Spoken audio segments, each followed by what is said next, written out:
اليوم ماتش كبير وكبير بزاف ما بين المغرب الاخوان وسوريا. بالنسبه للمنتخب الوطني المغربي الدفاع عنده الاخوان راه قوي وقوي بزاف، اما بالنسبه للدفاع ديال المنتخب السوري راه ضعيف الاخوان وضعيف بزاف. بالنسبه للمنتخب الوطني المغربي خصو يستغل الفرص اللي غادي يجيوه وما يضيعش بزاف الاخوان، ما يضيعش بزاف، لان الا استغل الفرص اللي غادي يجيوه غادي يغلب سوريا وغادي يغلبها بنتيجه كبيره الاخوان. وما نساوش باللي سوريا راه كتلعب معاك الكره حتى الدقيقه الاخرانيه وكتقاتل معاك في الماتش، يعني حتى الدقيقه الاخرانيه. لذلك خاص المنتخب الوطني المغربي يستغل الفرص اللي غادي يجيوه، ما يبقاش اي فرصه جاتو يضيع. جاتك الفرصه ما تزقلاش.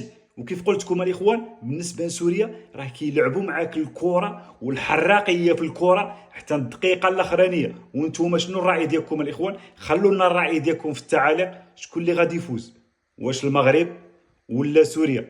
وحظ موفق للمنتخب الوطني المغربي.